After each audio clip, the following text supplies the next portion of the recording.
માધવપુરા નામનું એક ગામ હતું. તે ગામમાં શ્યામુ અને નીલમ બે ભાઈ બહેન રહેતા હતા. શ્યામુની પત્ની નીલમને ઘરના બધા જ કામ કરાવતી અને ખૂબ નફરત કરતી. નીલમ હવે જુવાન થઈ ગઈ હતી એટલે તેના લગ્ન કર્યા. ઘણા મહિના વીતી ગયા અને દિવાળીનો તહેવાર આવ્યો. નીલમ સાસરિયામાંથી પિયરમાં આવી ત્યારે નીલમે તેની ભાભીને કહ્યું, ભાભી, તમારી સાડી મને પહેરવા આપો ને. ભાભીને પણ બહાનું મળી ગયું.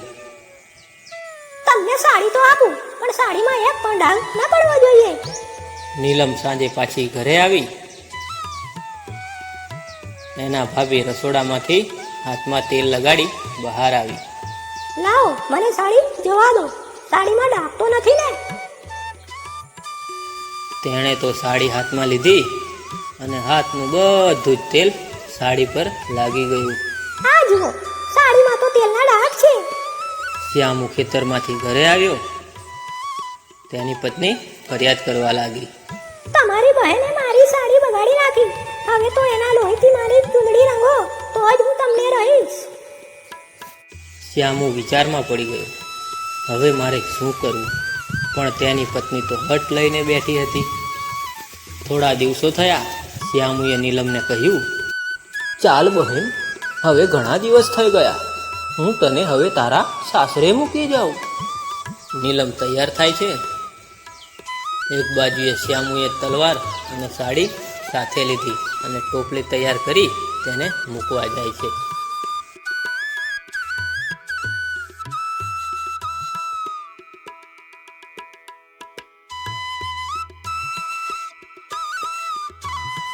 આગળ જતા રસ્તામાં એક નદી આવી. શ્યામુ કહે, બહેન, મને ખૂબ તરસ લાગી છે.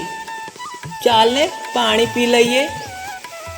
નીલમ પાણી પીવા જાય છે અને શ્યામુએ તલવાર કાઢી પાછળથી નીલમની ગરદન કાપી નાખી અને નીલમની હત્યા કરી.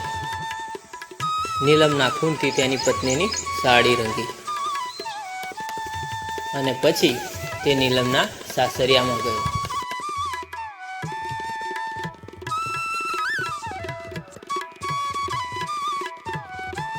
નીલમના પતિને કહ્યું, નીલમની તબિયત સારી નથી, એટલે એ થોડા દિવસ પિયરમાં જ રહેશે.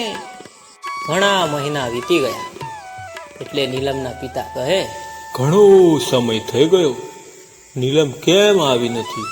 ચાલ નીલમના ઘરે મને જવા દે. નીલમના પિતા જાય છે. રસ્તામાં નદી આવી. અચાનક અવાજ આવ્યો, પિતાજી મારા, કોને ઓણે જાશો ને કોને તેડી લાવશો? ભાઈ મારી બેનડી ભોજાઈની રંગી ચુંદડી, આંબલિયાની ડાળે ટોપલી રે લટકે. ભાઈ મારી બેની ભોજાઈની રંગી ચુંદડી. નીલમના પિતા વિચાર કરે છે, આ કોણ ગાય છે? આ કોણ હશે? નીલમના પિતા તો ડરી ગયા અને પાછા વળી ગયા. થોડો સમય થયો અને નીલમના કાકા જાય છે. વળી પાછી નદી આવી અને પાછો અવાજ આવ્યો, કાકા રે મારા, કોને ઓણે જાશો ને કોને તેડી લાવશો? ભાઈ મારી બેનડી ભાભીની રંગી ચુંદડી, આંબલિયાની ડાળે ટોપલી રે લટકે. ભાઈ મારી બેનડી ભોજાઈની રંગી ચુંદડી. તે પણ ડરી ગયા અને પાછા વળી ગયા. એમ વારા ફરતી બધા ગયા અને નદીમાંથી પાછા વળી જતા. ઘણા મહિના વીતી ગયા, ઘણો સમય થઈ ગયો. ત્યારે નીલમના પતિએ વિચાર્યું, ઘણો સમય થઈ ગયો, નીલમ કેમ આવી નથી? નીલમનો પતિ જાય છે.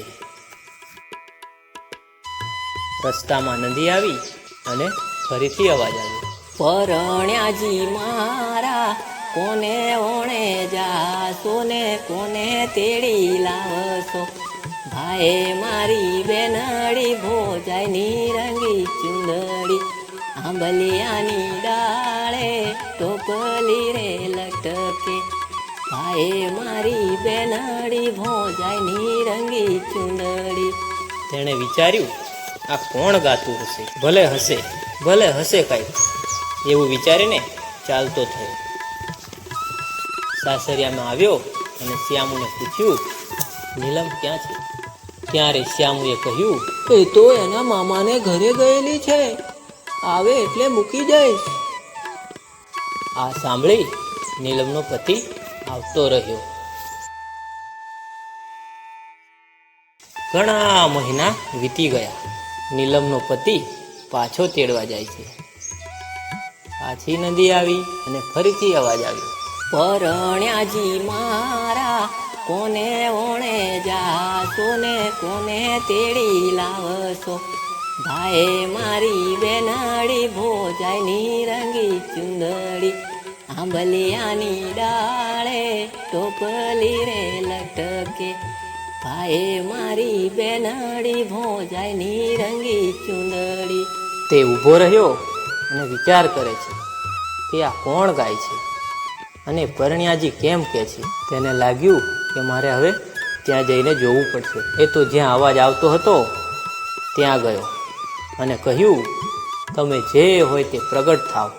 એટલામાં જ નીલમ પ્રગટ થઈ અને બધી સચ્ચાઈ બતાવી દીધી. નીલમે કહ્યું મારી આત્મા ભટકી રહી છે. તમે જે મારી હત્યા કરી છે તેને અહીંયા લાવી તેની હત્યા કરશો ત્યારે જ હું સજીવન થઈશ. નીલમનો પતિ સાસરિયામાં જાય છે અને પૂછ્યું નીલમ ક્યાં છે? એ તો એના માસીના ઘરે ગઈ છે, આવે એટલે મૂકી જઈશ. સારું, પણ ચાલો તમે થોડે સુધી મૂકવા તો મને આવો ને. એવું કહી તેને સાથે લાવ્યો અને નદીમાં આવીને કહ્યું મને તરસ લાગી છે, પાણી પી અને તમે પાછા વળી જાઓ. શ્યામુ પાણી પીવા જાય છે અને નીલમના પતિએ પાછળથી તલવાર કાઢી અને શ્યામુની ગરદન કાપી નાખી અને નીલમ સજીવન થઈ. પછી બંને પતિ પત્ની ખુશી ખુશી ઘરે જતા રહ્યા. તો મિત્રો, આ કહાની આપણને શીખવે છે કે દગો કોઈનો સગો નથી.